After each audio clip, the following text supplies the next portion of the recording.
करेंगे CSIR net chemical science 2018 के कुछ दिसंबर एंड जून के क्वेश्चंस की, जो कि सॉलिड स्टेट केमिस्ट्री से रिलेटेड है। ओके, तो फर्स्ट क्वेश्चन है कि the 002 plane of an elemental FCC crystal diffracts X-ray with lambda of 0.154 nanometer at Bragg angle 90 degree. The density of crystal is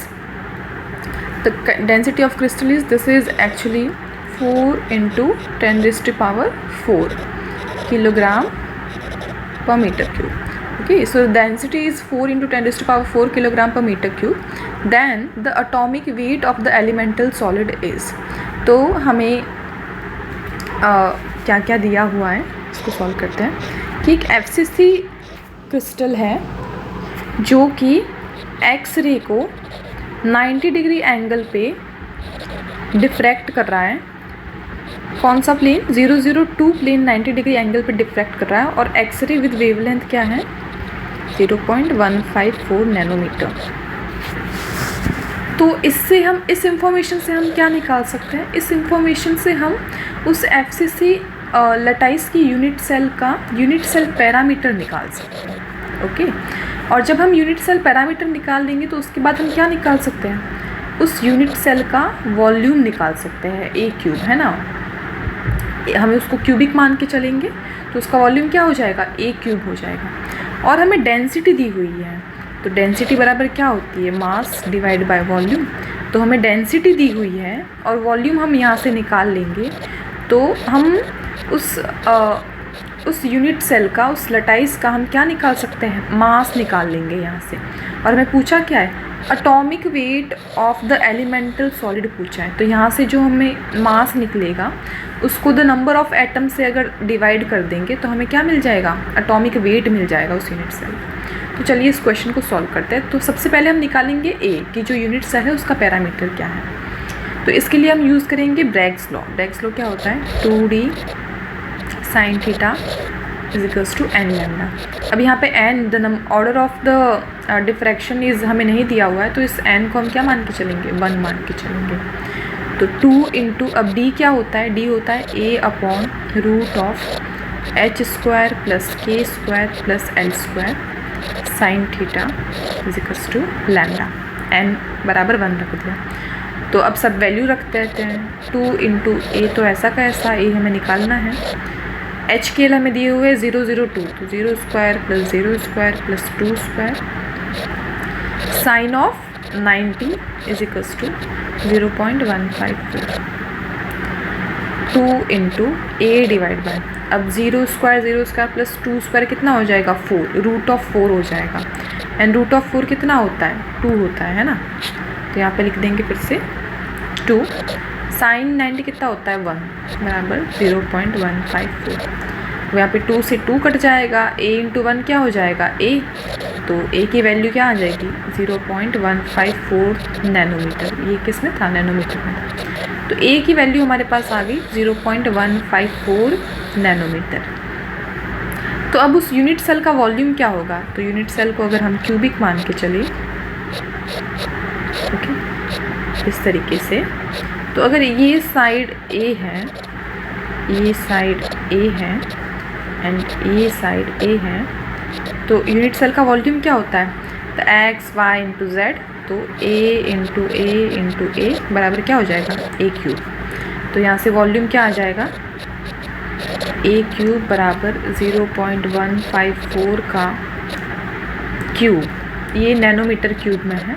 अगर इसको मीटर क्यूब में convert करेंगे तो 0.154 का क्यूब इंटू 1 नैनोमीटर कितना होता है? 1 नैनोमीटर होता है 10⁻⁻9 मीटर।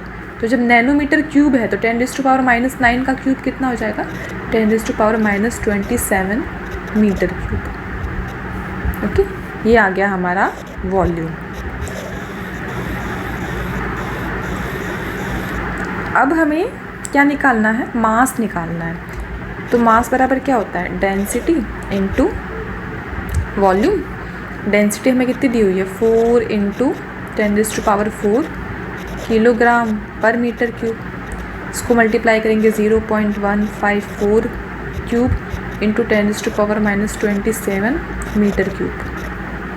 तो ये आ जाएगा 4 × 10⁴। मैं इसको सॉल्व नहीं कर रही हूँ, ऐसे लिख रही हूँ विदाउट यूनिट।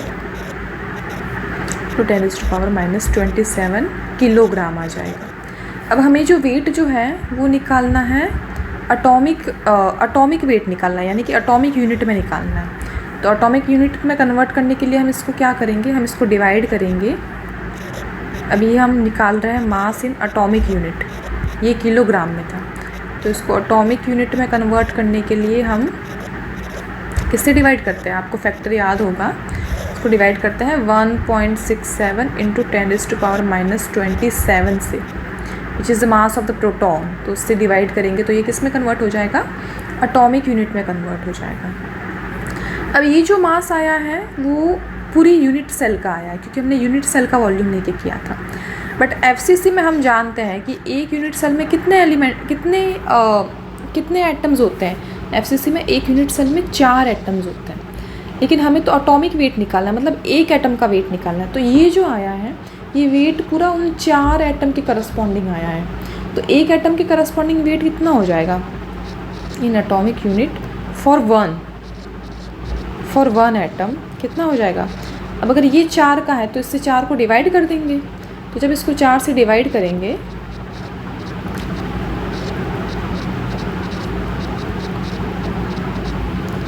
इसको हम 4 से डिवाइड करेंगे तो ये एक एटम के करस्पॉन्डिंग वेट आ जाएगा।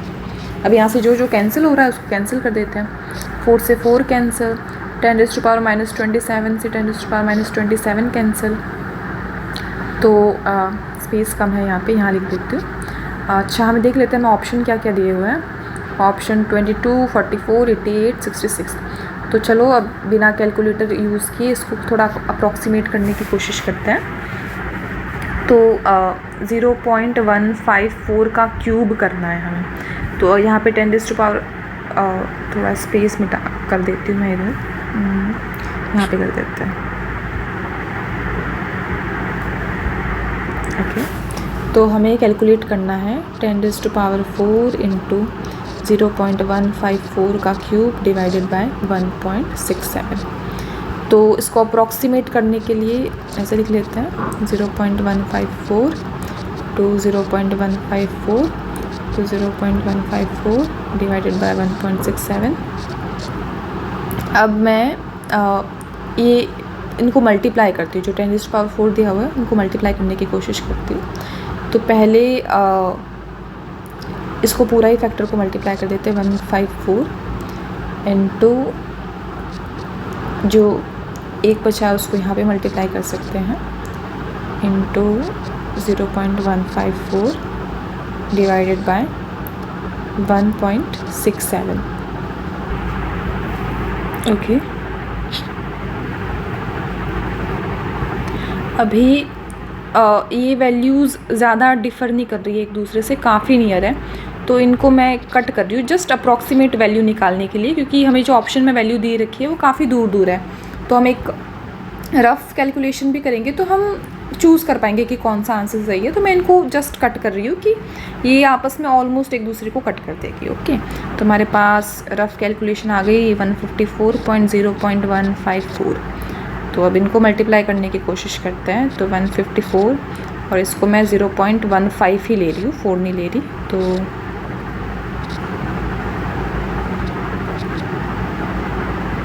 इसको मल्टीप्लाई कर रही हूँ मैं।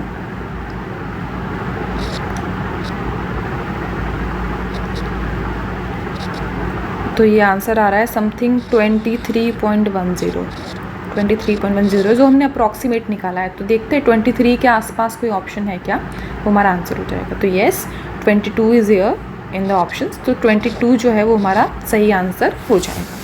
तो इस तरीके से हम एटॉमिक वेट जो है वो भी हम ब्रैग्स लॉ पे जो कैलकुलेशंस हैं ब्रैग्स लॉ यूज़ करके, एक्सरे डिफ्रैक्शन यूज़ करके निकाल सकते हैं। तो ये क्वेश्चन आपको समझ आया होगा, आई होप।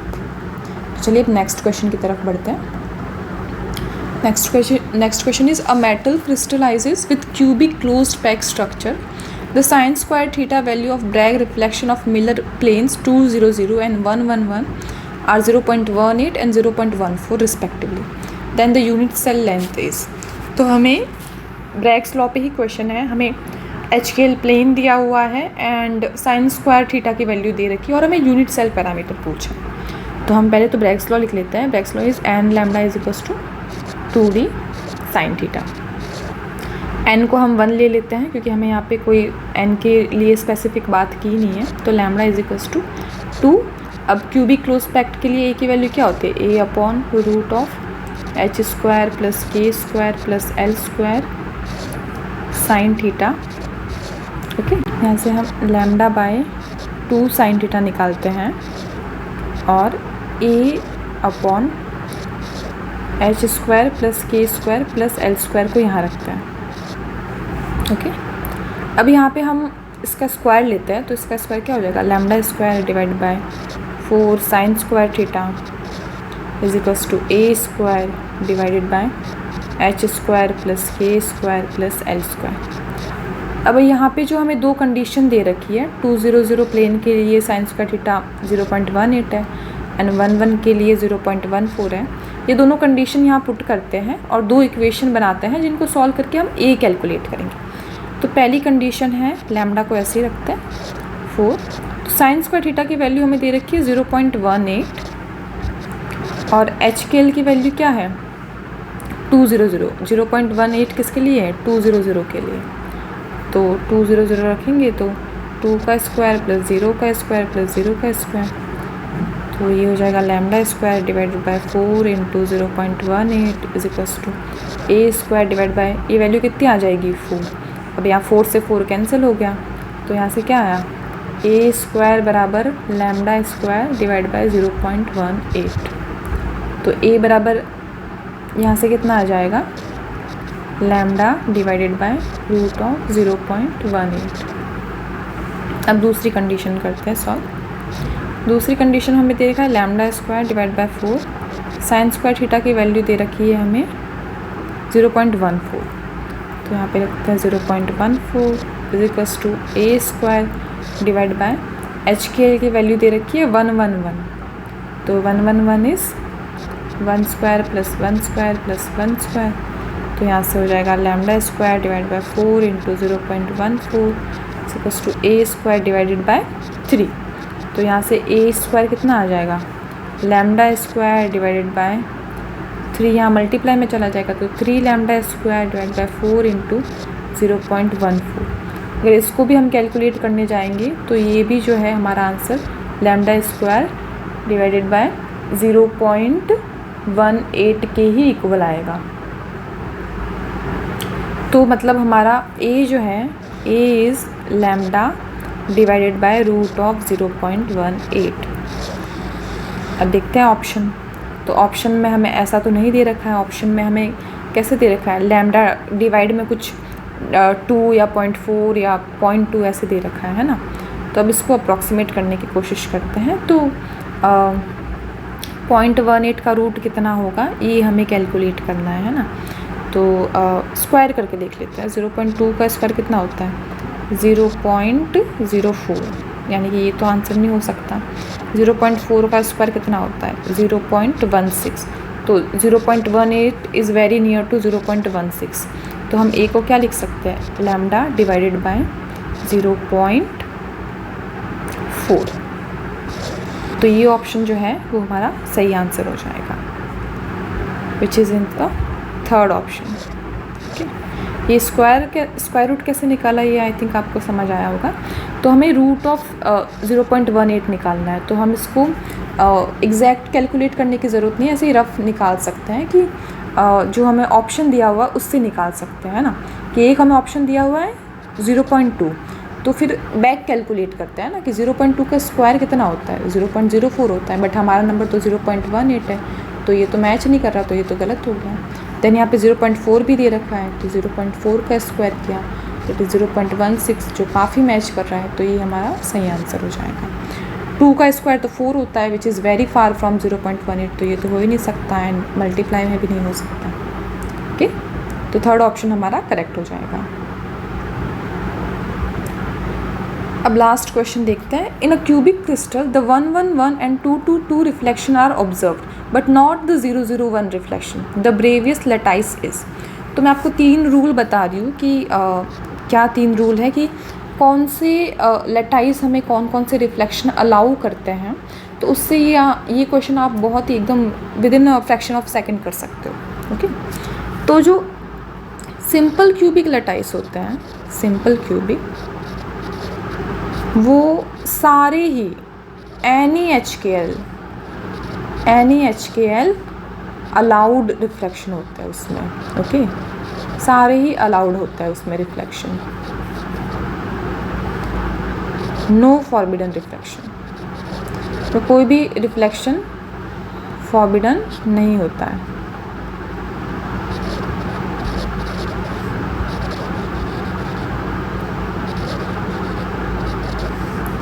तो बट यहाँ पे तो मैं क्या बोला गया है कि 111 एंड 22 अलाउड है, ऑब्जर्व हो रहे हैं, बट 001 नहीं हो रहा। लेकिन सिंपल क्यूबिक तो सारे ही रिफ्लेक्शन ऑब्जर्व होते हैं सिंपल क्यूबिक में। तो मतलब ये जो हमारा क्वेश्चन है, इसका आंसर सिंपल क्यूबिक तो नहीं हो सकता, क्योंकि सिंपल क्यूबिक में सारे ही ऑब्जर्व होता है। दूसरा रूल है कि जो बॉडी सेंटर क्यूबिक होता है BCC, उसमें वही रिफ्लेक्शन अलाउड होते हैं जिसमें H + K + L जो है वो 2n हो। 2n मतलब एक इवन नंबर हो, जिसमें इवन नंबर हो वही अलाउड होते हैं, वही ऑब्जर्व होते हैं, बाकी के ऑब्जर्व नहीं होते हैं। तो यहाँ देखो, यहाँ पे क्या दे रखा है, 111 एंड 222 ऑब्जर्व हो रहे हैं। तो चलो 111 के लिए कैलकुलेट करते हैं। 111 के लिए H + K + L कितना हो जाएगा, 1 + 1 + 1 बराबर 3। तो क्या 3 एक इवन नंबर है? नहीं। तो मतलब ये जो कंडीशन है, ये HKL की कंडीशन, ये BCC लेटाइस भी फॉलो नहीं कर रहा है, तो ये BCC भी नहीं हो सकता। नाउ फॉर FCC में ये रूल है कि वही रिफ्लेक्शन अलाउड होते हैं जिसमें जो HKL तीनों जो डिजिट है वो या तो इवन हो, ऑल इवन, सारी ही इवन हो, और ऑल क्या हो, ऑड हो, तभी ऑब्जर्व होते हैं। अगर इवन ऑड मिक्स हैं तो ऑब्जर्व नहीं होंगे। फॉर एग्जांपल यहाँ पे दे रखा है 111 एंड 222 ऑब्जर्व हो रहे हैं। तो पहले देख लो 111, 1 भी ऑड है, ये भी ऑड है, ये भी ऑड है, तीनों नंबर क्या है, ऑड है, इसलिए ये अलाउड है। दूसरा दे रखा है कि 222 भी ऑब्जर्व हो रहा है। तो यहाँ देखो तीनों ही नंबर 222, तो ये तीनों ही क्या है, इवन नंबर है, इसलिए ये भी ऑब्जर्व हो रहा है। अब यहाँ पे इन्होंने थर्ड कंडीशन क्या दी है कि 001 रिफ्लेक्शन नहीं ऑब्जर्व हो रहा है। तो 001 में देखो, 0 को हम क्या मानते हैं, इवन नंबर, ये भी इवन है, जबकि 1 क्या हो गया, ऑड, तो फिर ये रिफ्लेक्शन ऑब्जर्व नहीं हो रहा है। तो मतलब ये जो हमें जिस लेटाइस की यहाँ पे बात हो रही है, वो कौन सा लेटाइस है, FCC है। ओके, तो इस तरीके से इन तीनों रूल को अप्लाई करके आप पता कर सकते हो कि लेटाइस कौन सा है। तो मैं आपको और एक्सप्लेन करती हूँ कि मान लो अगर आपको 2 4 2 दिया होता, तो यहाँ पे तीनों नंबर क्या है, इवन है, तो ये भी FCC में अलाउड होता। अभी आपको अगर 1 2 1 दे दिया होता, तो ये ऑड है, इवन है, ऑड है, तो ये मिक्स हो गया, तो मिक्स अलाउड नहीं होगा। या तो तीनों ही इवन होने चाहिए या तीनों ही ऑड होने चाहिए। अगर मिक्स है ऑड इवन, तो वो ऑड इवन अगर मिक्स नंबर है तो वो वहाँ पे FCC में ऑब्जर्व नहीं होगा।